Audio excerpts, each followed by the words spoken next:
Hi there, I'm Jonathan Rowson, and I'm here to review The Queen's Gambit, which has been a sensation on Netflix over the last few weeks. For those who haven't seen it, I'm assuming about 90% of the people watching this have. It's a 7-part series on Netflix. All the episodes are about an hour long, I think. And it's based on a book by Walter Tevis from back in the early 80s by the same title, The Queen's Gambit.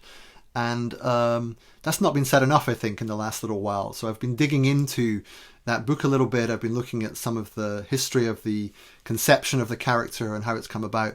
And I wanted to share some thoughts today on why I think this,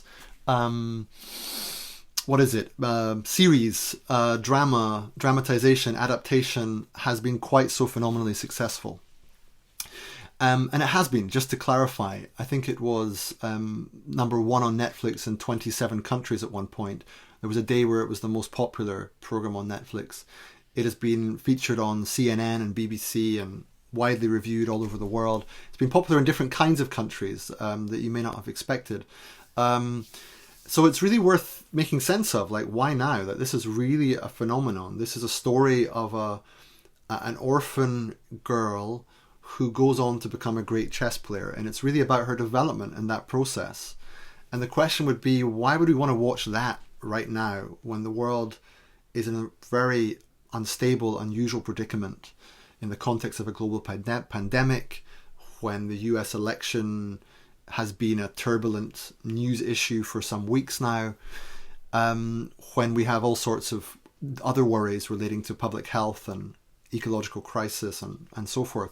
What kind of escapism is this, or what kind of sublimation or channeling of our attention does the Queen's Gambit represent? So I figured I might have something to offer for this. The reason I'm spending a bit of time doing this is that I am a chess grandmaster, and I was very drawn to the story. I was very drawn not so much to the glitz and glamour of winning at the highest level, but the story of the character's development. Beth Harmon is the character, and played beautifully by Anya Taylor-Joy, the actress. And it's really a story of her development. It's what you might call, in old money, a term we don't hear much these days, but it's a Bildungsroman. It's an education novel. It's a story about formation of character and identity. And that's, of course, in the book version, but it's also very well done in the screen version. And I should just say before I forget that the writer, director, and executive producer of the Netflix series is Scott Frank. And he obviously did a great job. And I wanted to share a bit about what I think made it quite so popular. And there's a one-line answer for that. There's a sort of borrowed answer from a few different places. That's three ideas that I think are worth thinking about. And then there's my own take, which is based on a book I wrote last year, or came out last year, called The Moves That Matter, a Chess Grandmaster on the Game of Life. And that's my own story. And it's, in some ways, my book is actually a kind of non-fiction Bildungsroman. So while I'm not nearly as glamorous as the series, which was beautifully set with beautiful characters, I did quite strongly identify with the storytelling aspect of it, and I think there is a sense in which my own book is a kind of non-fiction Bildungsroman. It's a story of my own life, sort of trying to make sense of what it means to become a good chess player, and there are some overlaps that we'll come to in a moment. But first of all, the one-line answer. Why was this quite so popular? And if I could use just some straightforward language, I'd say it's because the main character is hot, frankly, and the game is cool, and both of those terms are meant figuratively, but it just captures, there's a charming, enchanting siren of a character that people are captivated by. It's not just a beauty, it's an intensity, and it's a quality of presence and engagement and connection and capacity to relate to herself, to others. Brilliant acting by Anya Taylor-Joy that really made the series what it was. But it happened alongside this game, chess, that I know rather well. And there's something about the relationship between these two things that's worth exploring. So in terms of the sort of broader reasons, I was quite taken by a review in Buzzfeed by, I forget the writer's name. I think it's Elan Abden Mahmoud, maybe, something like that. But if you look on Buzzfeed for Queen's Gambit, you'll find it. And one of the main things he says about why it was so popular is that it's full of bad things that didn't happen. You know, there were lots of scenes where there's this very vulnerable young girl, often in the presence of older men giving her somewhat unusual looks. And we've become a bit hypersensitive to that, and we always assume that will somehow end badly. But actually, it doesn't really. There is a lot of tragedy and darkness in the series, but for the most part, her encounters with other people are fairly benign. She's actually helped a lot along the way, both by men and women. So in some ways, one of the reasons it was so charming and captivating is that at a time when we all feel a bit vulnerable and in need of help, there was a story of a person who was kind of doing her own thing and following her own way. But nonetheless, almost everyone she encountered in some way admired her or helped her. And there are lots of examples of that in the story. The one that I liked, a little detail that was quite exquisite, I don't know if it was in the book as well, but at one point she steals a chess magazine. And it looks like she got away with it, but only sometime later did she learn that the shopkeeper actually saw her doing it and let her do it. And that proved pretty crucial in the plot development, because she found a tournament in that magazine that she entered, and her progression continued. The second reason I would mention is that there's something here about the aesthetics that's worth just pausing on. What exactly was it that was so beautiful? So you can speak about the soft lighting. There's something about the kind of harmony of colours. You'll notice in many scenes the character Beth is beautifully dressed and adorned. A lot of her clothes actually have subtle checkered features. And generally speaking, it's visually sort of curated with great skill. And a lot of it is kind of just your eyes are feasting and very soothed and enchanted and charmed by the whole experience. So that's another reason. But I think the aesthetics go a bit beyond that. This is an analog world. This is a really important point for why it's popular now. We're in a thoroughly digital world, never more so than during lockdown. And many of us are living on our smartphones and our computer screens and getting very little analog experience. And I'm 43. I grew up in the sort of mostly in the 80s, but I was a pretty analog creature, and my experience of chess was actually quite analog. I only got to computers quite a lot later. And there's something about the aesthetics in the series that reminds us, for those who were there, of what it was like to live in a world before the internet and the smartphone changed our way of being. And I think that's I say that as an aesthetic quality. In other words, it's a sort of a sensibility, a quality of experience, a notion of how things look and seem and feel. So the analog aesthetic is a big part of the charm of this series. Finally, I think in terms of the other people's points of view, I'm thinking of a colleague and friend of mine, Indra Adnan, who mentioned at some point, not so much about this series, but in another context, there is a lot of talk in sort of social change circles and in activist circles, even in culture more broadly, questions about feminism and the role of women, and whether hope for humankind rests in a kind of greater balancing of masculine and feminine energy in some way, whether that's through patterns of governance or maybe a shift in what happens in the public realm and what happens in the private realm, with men maybe doing more in the sort of private realm and women doing more in the public realm. And all of that's going on. There's a big sort of conversation in the background about that. But when we speak about inviting in the feminine, often what people mean is something like bringing in the softer qualities or the receptive or beautiful or gentler aspects of life. But actually, that's not the whole story of the feminine by a long shot. And there's a quality of feminine intellect that is arguably quite distinctive. Now, we're in dangerous terrain here, in heated terrain.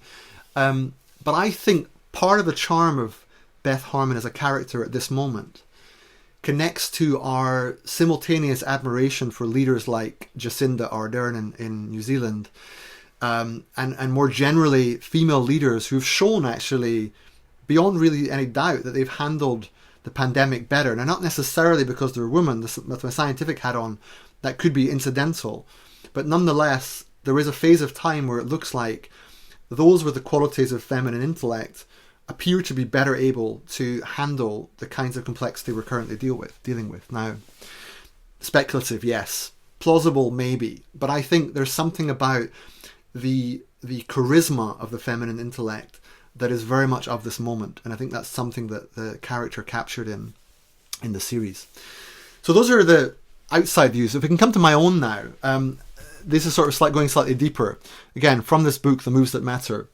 I won't take too long on this because the quick answer is by the book. And on the gender question, by the way, there's part of the book that deals with that. The book split into 64 different mini stories, and number 32 is about men and women. So if you want deeper thoughts on, why there aren't more women playing at the very highest level, why there's such a big gender imbalance and much more men play than women, what's going on there, I try and answer all that in the book.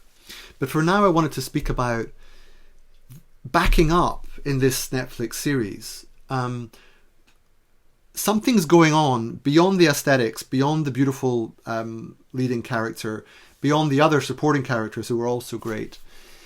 Something's going on, I think, more deeply about chess and the meaning of life. There's something here about the metaphor of chess as struggle, as existential encounter, as a kind of sublimation of some kind of aggression or the need to defend one's territory.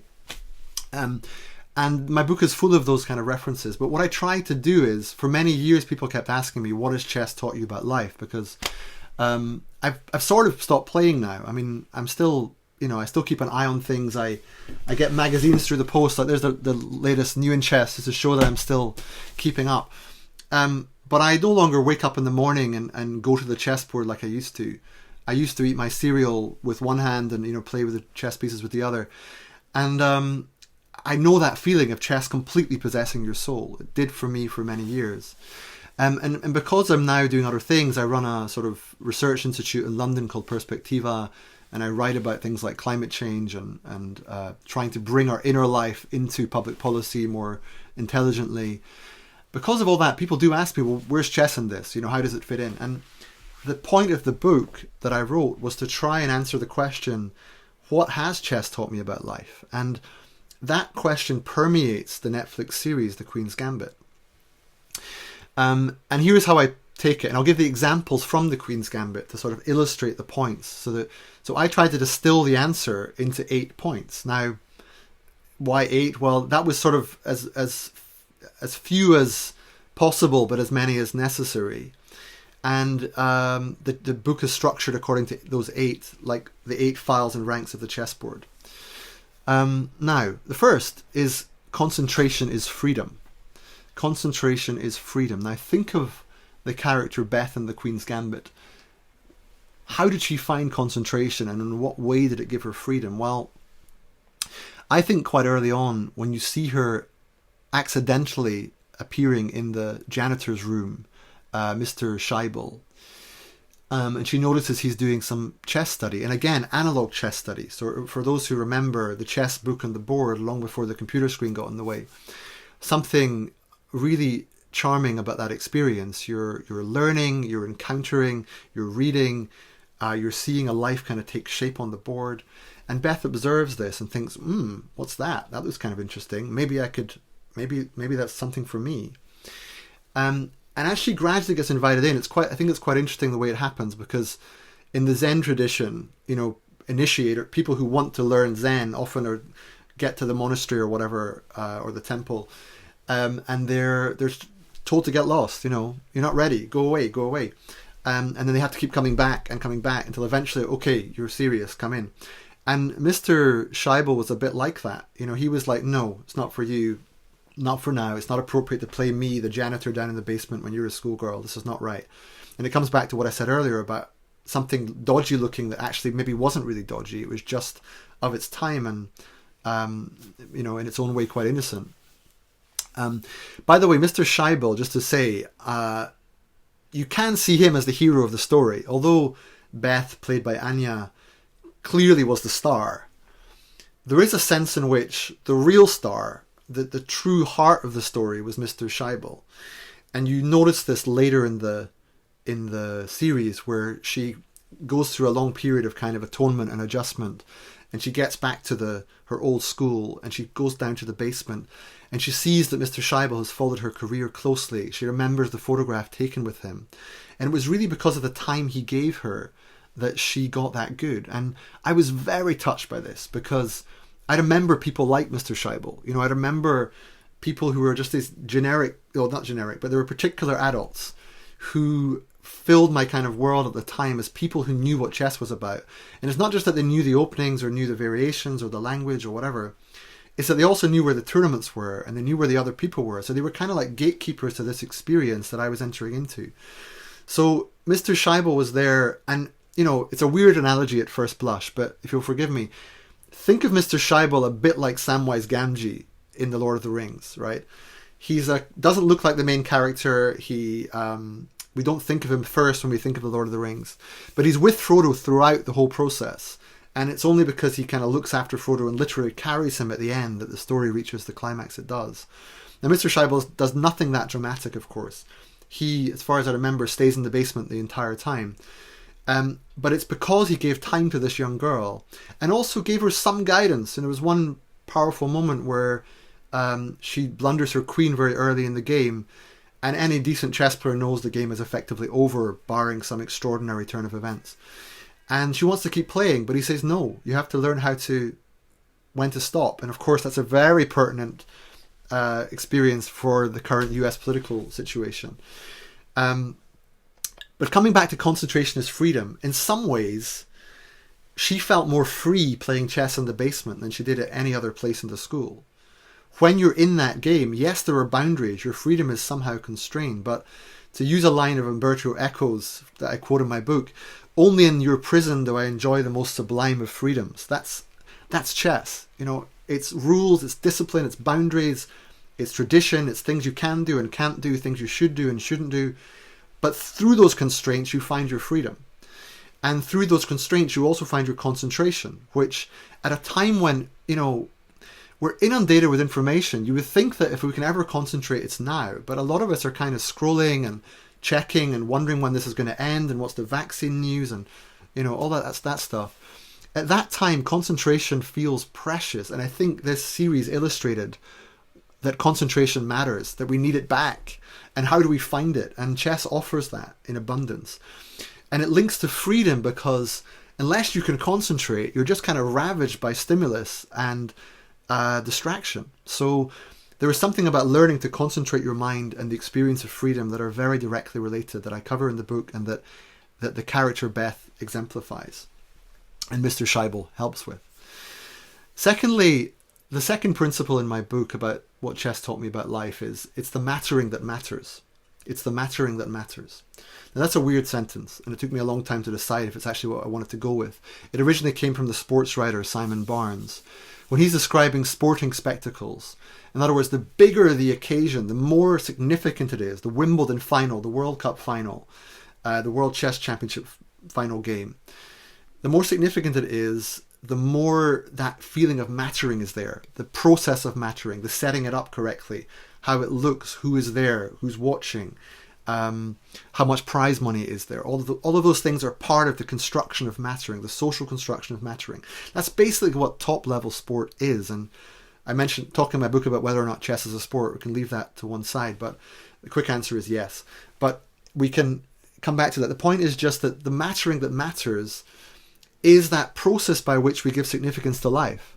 And you can see this in Beth's journey, right? She starts out trying to beat the janitor, and that matters, and she manages that. She goes to a local school. She beats a lot of high school students who are much older than her. That matters. But then what's next? Where's the new boundary?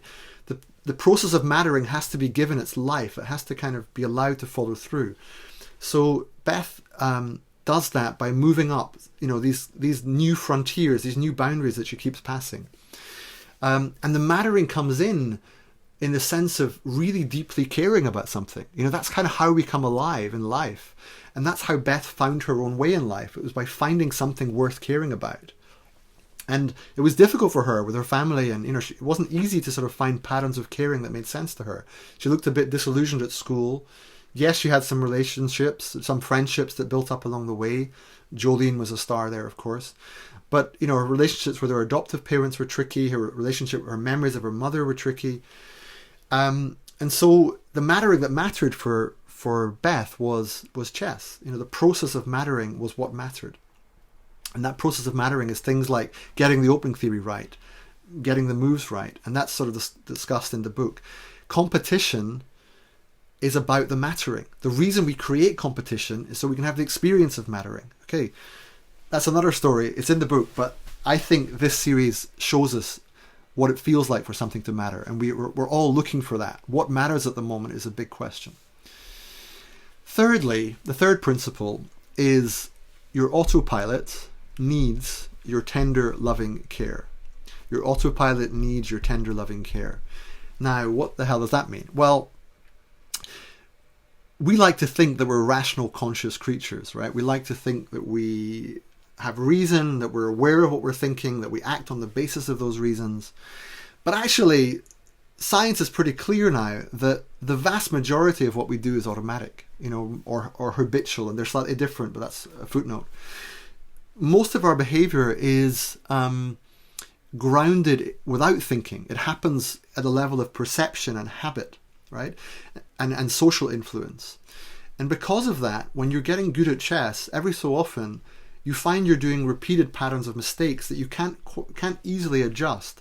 So to some extent that happens through osmosis. Young players just get better over time, just through experience, through trial and error, and they pick it up just as they learn a language. They pick it up gradually through pattern recognition and experience, and a bit of adult reinforcement. But in the case of Beth, there was a very interesting moment in the series where Beltic, that's right. Interesting guy, interesting character, quite anti-heroic in some ways, but quite solid and admirable in others. He comes back into her life at a critical moment and says, look, I can teach you. You're much better than me now, but I think I can show you a few things. And one of the things he points out, and I think Benny did something a bit similar later in the series, is that she was getting a bit too fixated on certain ways of playing, that there were certain moments in the game where she would somehow, get too single-minded and fixate on one idea, and this was causing her to lose games she should win, or that kind of thing. And that's where you have to speak to your autopilot, right? So your autopilot needs your tender, loving care is about those moments in life, those precious, teachable moments of unlearning, moments where we actually have to look into ourselves as a habitual creature and tease out those patterns of attention and behavior that are undoing us. And by doing that, we sort of readjust the system. We try and create new habits, new patterns of attention. We try and shift the automaticity a dial or two so that we don't make those mistakes anymore. So paying attention to your autopilot is about recognizing just how automatic you are, just how habitual you are. But there is a part of you that is conscious and deliberative. And it's a part of us we have to use well, sometimes by ourselves and sometimes with the help of teachers and mentors. And that's very much what chess taught me about life too, and that's in the book, and again, Beth exemplifies. Number 4 is very relevant to the book. It's called Escapism is a Trap. Escapism is a trap. Now, there's a lot of escapism in the Queen's Gambit. So, first of all, there's the tranquilizers. What are they all about? Now, this was something I struggled to get my head around, because normally if you take a tranquilizer, it's to sedate you in some way. And my experience of playing chess is that if you're sedated, you're not going to play very well. You need a lot of mental energy. And it's hard for me to sort of parse these two things. I assume they gave the tranquilizers to sort of subdue the children in the orphanage so that they behaved more compliantly. I know it was outlawed later, and then Beth took a big sort of overdose. And there was this big running theme about how she popped these pills, that it was one of the features of the series and maybe the book that maybe I don't understand that world well enough pharmaceutically, but it didn't altogether ring true. There was some confusion there that I maybe need to learn more about. But suffice to say, taking the tranquilizers is a kind of escapism. It's trying to get out of your head into another way. Alcohol, which Beth was drinking a lot of, another form of escapism. Now, and then arguably travel can be a form of escapism too. And chess itself is sometimes an escape from real life. But it's complicated because sometimes our escape becomes our reality, whether that's through alcohol or chess. And in the series, I think what's going on is that you see the trap-like quality of escapism in some cases. So Beth's mother is clearly trapped in some way. And I think there's a lovely line in I forget the exact wording, but I think it's something like someone says she's pathetic, and Beth says she's not pathetic, she's just stuck. another word for trapped. And not quite the same, I know, but similar feeling. And the idea that she was stuck was very real. Like, she was trying to escape. Her mother was also taking tranquilizers. Her mother was also drinking. Her mother was very keen to go on these foreign trips with Beth. But after a while, your life catches up with you, as it did with her mother when she died, sadly. I say sadly, like it's real, but yeah, it felt sad. And that's important to realize, that you can't really escape. You know, in some ways, you're free once you realize there is no escape. And I think there are moments in the series where you can see Beth sort of realizing that. But that theme of escapism as a trap was very relevant. And frankly, again, pandemic circumstances, don't we all want to escape at some level? I've been living within a kind of square mile radius for several months now, and I'm lucky it's a good place, and you know, we're all right. But yeah, there are times I'd love to be in a different place, and a lot of us feel that way at the moment. We are kind of trapped. We do want to escape. So that theme of chess, of escapism and entrapment, these are big themes that I think the series covered. Next, and briefly, algorithms are puppeteers. Now, algorithms are puppeteers. This is in some ways present by its absence in the series, because, as I said earlier, it's a profoundly analog experience, this Netflix series. It's very much about the world before the digital revolution, before the smartphone, before the internet. And it's about the phones that you pick up with the wires, and it's about the typewriters, and it's, you know, the books. I mean, that scene when Beltic comes in to help her with the training, and he doesn't come in with a big laptop and lots of databases. He comes in with these books he's carrying manually, and of course she's read most of them already. But those kind of analog themes mean that when I say algorithms are puppeteers, that's something that's very relevant to the world today. The algorithms created based on psychographic profiling of ourselves, which are in turn created by our clicks and likes online, those are used to create a kind of puppeteer profile that can be dangled so that we behave one way or the other.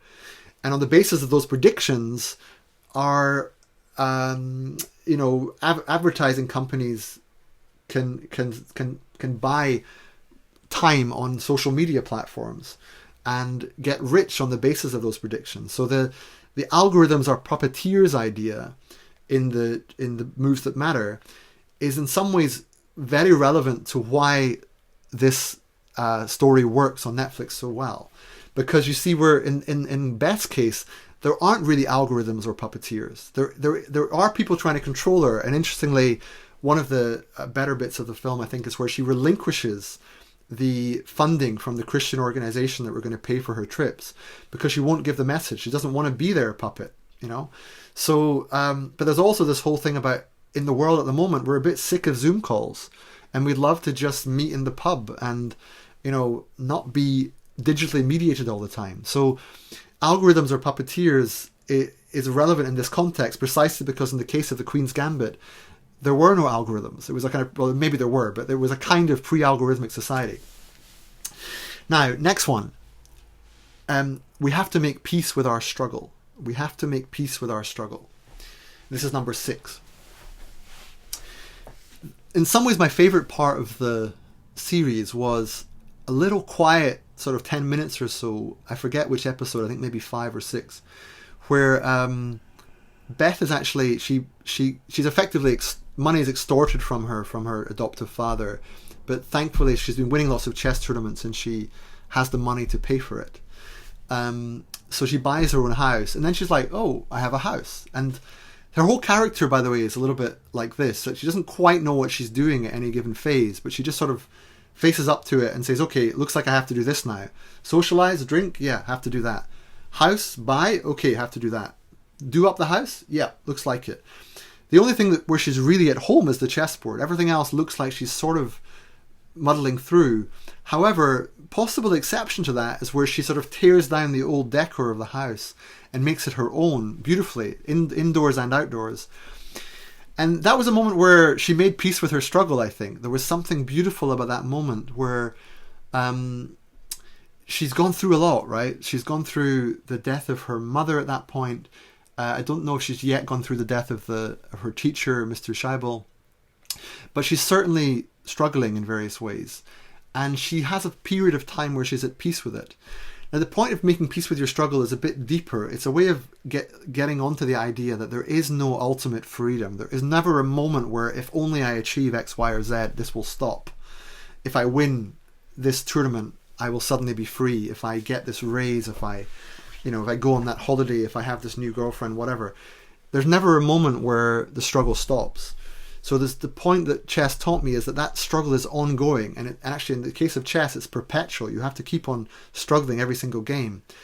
Making peace with your struggle is a way of saying, look, paradoxically, you're only really at peace when you recognize the struggle continues, always, on everything. And I think Beth and the series exemplify that quite well. Penultimately, there is another world and it is in this world. There is another world and it is in this world. That's another thing chess taught me about life, and it's exemplified beautifully when Beth says that the game is not just about competition, that she found within it a great deal of beauty. And I think this is not a small point. The surface beauty of the actress playing Beth is, as I've said, enchanting, mesmerizing, arresting, and brilliant. And it's a big part of the popularity. But the reason I think it fits so well is that it chimes with the beauty of the game. That there's the inner beauty and the outer beauty somehow being aligned. If anything, not just aligned, but sort of there's a submission of the external beauty to the internal beauty of the game, the geometric delights of chess, which you can feel very strongly in the scenes where Beth is kind of completely enchanted by this game. And by the way, Beth Harmon is to some extent at least based on the American chess player Lisa Lane. Now, I'll leave the chess historians to work out the details and to look at the original book, but there was an article in Sports Illustrated in August the 7th, 1961 that you can find in the archives. And there Lisa Lane is described almost exactly like Anya Taylor-Joy. They speak about how she purchased herself to think and how intensely the game overtakes her and how she becomes more beautiful when she's playing chess because somehow she surrenders to the game and that makes her all the more, beguiling. And I think that's right. There is a lot of inner beauty in chess, and that inner beauty has a quality of truth about it. This is going back to sort of ancient Greek philosophy, and I touch on some of that in my book. So beauty is truth, truth is beauty, all you know and all you need to know, I think by Keats said that. And this is very much true of the series. There's inner beauty and outer beauty. Finally, happiness is not the most important thing. Happiness is not the most important thing. I wrote a New York Times article saying something very similar when my book came out in November of last year, about a year ago. And the point of this is if you look at a chess tournament, whether it's in the Queen's Gambit or even in real life, look inside the room and look at those people. They're hunched over the board, they're tense as hell, they're struggling, they look like they're in agony, it goes on for hours. Why on earth are we doing this? It's not happiness, right? Whatever it is, we're seeking something else. Now in the book I speculate about the nature of joy, and I also speak about a philosophical idea of ontological guilt, that we feel guilty that we're not quite real and that somehow through chess we make ourselves real. That's all there. But in the case of the Queen's Gambit, happiness is not the most important thing is really useful because at the moment, how many of us are actually happy? I mean, it's a difficult time, right? But it's also true that hankering after happiness is probably not the way to deal with it. So I think Beth and the series captured very well this idea that happiness is not ultimately what it's about. There are deeper forces in life than the quest for happiness. And it's important to get in touch with them. Struggle is important. A life without struggle may not be worth living. Some struggle, not too much, of course. Joy, beauty, depth, all of these things chess points towards. All of these things are why chess is a gateway to the meaning of life. And all of these things, and everything else I've mentioned, is why the Queen's Gambit is quite so popular. It's the perfect fit for the times we're in. And I'm Jonathan Rowson, and I'm very grateful that you've listened to me. Thanks a lot, and I hope you enjoy the series if you haven't already. And if you can, buy my book, one last time, a little plug, The Moves That Matter, A Chess Grandmaster on the Game of Life by Bloomsbury. Thank you very much, and bye.